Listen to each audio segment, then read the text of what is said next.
Substitution method की ऐसी trick जिसको आप एमसीक्यू में अगर अप्लाई करेंगे तो 10 सेकंड के अंदर आंसर आएगा, और लॉन्ग मेथड में आएगा अगर 2 नंबर का क्वेश्चन आता है तब कैसे करना है। दोनों चीजें आपको इसी सेशन में सिखाने वाला हूं। चलिए स्टार्ट करते हैं आज का सेशन, जिसमें सब्स्टिट्यूशन मेथड में पहला क्वेश्चन सबसे इंपॉर्टेंट एंड। देखिए बहुत आसान लग रहा होगा आप लोगों को करने के लिए, लेकिन एमसीक्यू की ऐसी ट्रिक सिखाऊंगा कि आप लोग सीखेंगे, कहेंगे हाँ सर ये तो बहुत अच्छा है।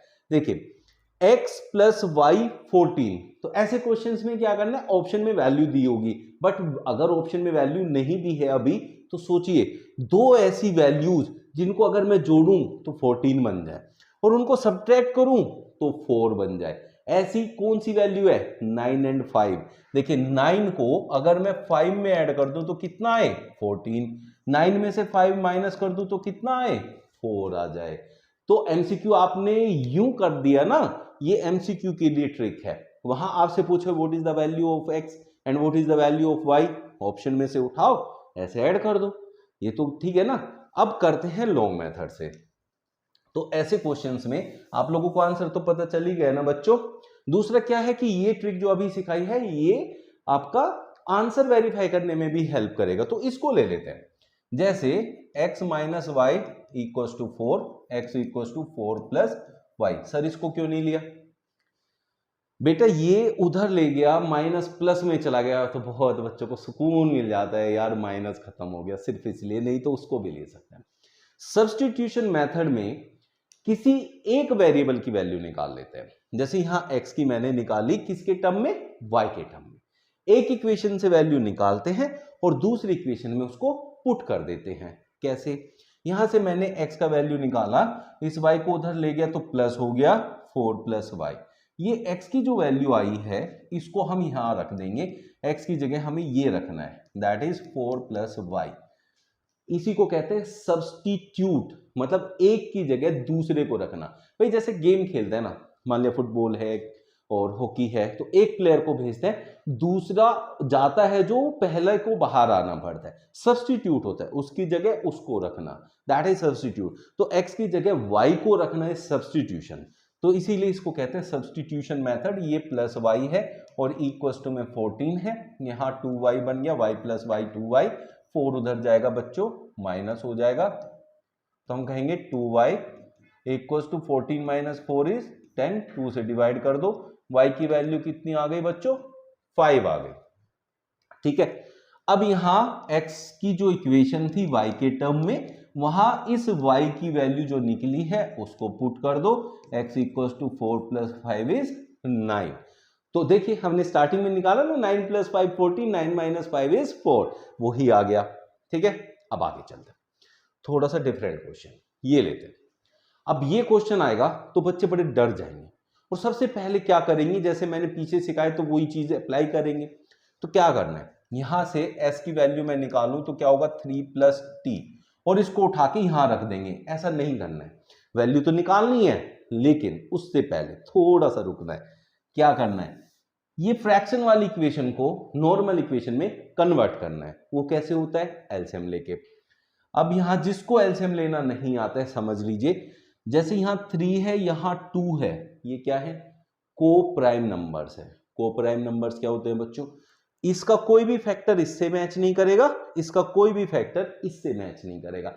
जब ऐसा होगा आपका केस तो सीधा इसकी मल्टीप्लाई तो इधर कर दो, बन गया 2s, प्लस इसकी मल्टीप्लाई इधर कर दो, 3 into T is 3t, divide में रहेगा इन दोनों का मल्टीप्लाई, इक्वल्स टू में क्या है बच्चों 6।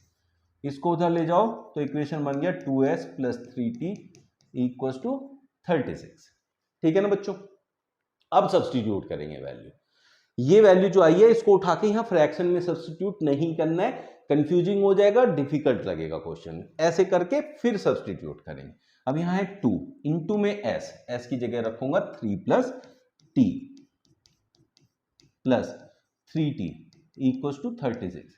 सर आपने यहां वैल्यू पुट की वो तो ठीक है, लेकिन जब यहां पुट करने से पहले इसको हार क्यों पहनाया दोनों तरफ से, मतलब ब्रैकेट क्यों लगाया? क्योंकि बच्चों ये जो वैल्यू है जब यहां रखी जाएगी तो 2 की मल्टीप्लाई s में होनी है, s में। अब s का मतलब है ये पूरी वैल्यू, इस पूरी वैल्यू में 2 की मल्टीप्लाई करनी है। अब हम कई बार बिना ब्रैकेट के लिखेंगे तो खाली 3 में मल्टीप्लाई करके छोड़ देंगे, t में मल्टीप्लाई नहीं करेंगे तो गलत हो जाएगा। इसलिए 2 into 3 is 6, 2 into T is 2t plus 3t equal to 36। 6 को उधर ले जाओ, माइनस करो, 2t प्लस 3t हो गया बच्चों 5t इक्वल टू बन गया 36, माइनस किया 36 में से। इसको ऐसे डिवाइड करेंगे तो t की वैल्यू आएगी दैट इज 6। उसको यहां पुट करेंगे तो s की वैल्यू आएगी, s equal to 3 plus t की वैल्यू थी 6 दैट इज 9। s आया 9, t आया 6। बहुत से बच्चों को अपने आंसर पे कंफ्यूजन होता है, यार सही तो करा है ना, तो बराबर वाले से कोशिश करते हैं भाई तेरा आंसर क्या है, तो भाई का भी तो आंसर गलत हो सकता है ना, इसलिए क्रॉस चेक कैसे करते हैं वो देखो। यहां s में से t को माइनस करके 3 आना चाहिए। s कितना आया हमारा 9 माइनस t कितना है हमारा 6, 9 माइनस 6 कितना होता है बच्चों 3। तो भैया सही करा है आपने, किसी से पूछने की जरूरत नहीं, क्रॉस चेक करना। अब इसमें एक और टाइप ले लेता हूं। अब हमारे पास दोनों इक्वेशन फ्रैक्शंस में है, अब इनको पहले करेंगे सिंपल इक्वेशन में कन्वर्ट।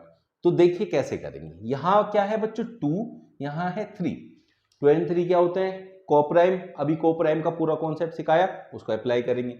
इसकी मल्टीप्लाई इसमें हो जाएगी तो क्या हो गया बच्चों 9x, इसका मल्टीप्लाई इसमें 2 5 जा 10y divided by 6 equals to -2। इसको उधर ले जाएंगे बच्चों तो हमारे पास इक्वेशन बनेगी 9x minus 10y equals to minus का 12। इसको इक्वेशन 1 लिख लेते हैं। ये सारा हमने सोल्व किया, इसको खत्म करें। ठीक है बच्चों, ऐसे करना। इसको भी सिंपल इक्वेशन में कन्वर्ट करते हैं। इसकी मल्टीप्लाई इधर कर दो, क्या बन जाएगा 2x, इसको इधर करो 3y प्लस का 3y divided by 6 equals to 13/6।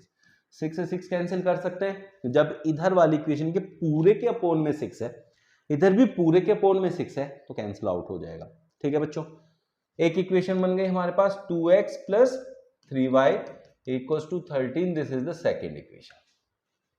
अब यार हमें क्या करना है सब्स्टिट्यूशन मेथड, और सब्स्टिट्यूशन मेथड में हमें या तो x की वैल्यू y के फॉर्म में या y की वैल्यू x के फॉर्म में निकालनी है। तो किसी भी एक इक्वेशन से निकाल लो, किसी से भी निकाल सकते हो, उसमें कोई इश्यू नहीं है। तो हम इससे निकाल लेते हैं 2x equals to 13 minus 3y, x will be equals to 13 minus 3y divided by 2। ये बन जाएगा बच्चों। ठीक है, अब इसके बाद हमने क्या करना है, इस x की वैल्यू को उठाना है और फर्स्ट इक्वेशन में पुट करना है। तो 9 इंटू x की वैल्यू है 13 minus 3y divided by 2 minus 10y equals to minus 12।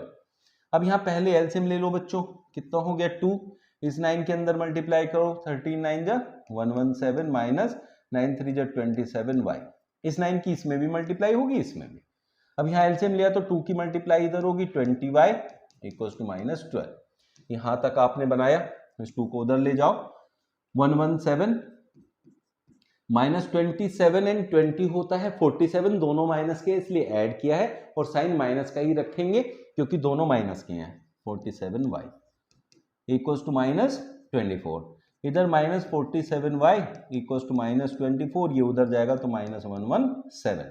तो कितना हो गया माइनस 47y इक्वल्स टू, देखिए 24 17 141, माइनस से माइनस कैंसिल, ये 3 टाइम्स जाएगा, तो y की वैल्यू हमने निकाला 3 आ गया। y की वैल्यू निकालने के बाद अब कहां प्लेस करेंगे, यहां, जिससे कि x की वैल्यू मिल जाए।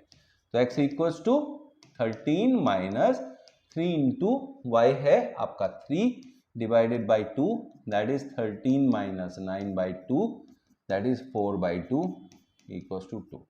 तो x की वैल्यू 2 आ गई बच्चों और y की वैल्यू 3 आ गई। अब आपको कंफर्म करना है कि ये आंसर आपका सही है कि गलत है। जो इक्वेशन स्टार्टिंग में थी उसमें इनको पुट कर देते हैं, तो आपको क्लियर हो जाएगा कि आपकी वैल्यू सही है या गलत है। देखिए पहली इक्वेशन में कर लेते हैं। अब पहली इक्वेशन क्या थी बच्चों आपके पास, देखिए 3 इंटू एक्स, एक्स की वैल्यू आई अभी हमने देखा 2, यहां रख देते हैं divided by 2, minus 5 into Y की value that is 3 divided by 3, 2 से 2 कैंसिल, 3 से 3, तो क्या बचा 3 माइनस 5 जो कि -2 होता है। ठीक है बच्चों, और -2 ही आना चाहिए था, कंफर्म हो गया। तो ऐसे आप लोग अपना आंसर भी चेक कर सकते हैं आपने सही किया है कि नहीं किया। सब्स्टिट्यूशन मेथड क्लियर हो गया होगा। फिर भी किसी को कोई डाउट है तो कमेंट बॉक्स में लिखिएगा क्या डाउट है। नेक्स्ट क्लास में I will take the doubt. और बढ़िया से करिए अपनी पढ़ाई, जिन्होंने चैनल सब्सक्राइब नहीं किया कर लीजिए ऐसे डेली सेशन पाने के लिए। मिलते हैं कल फिर नेक्स्ट क्लास में। Thanks to you all.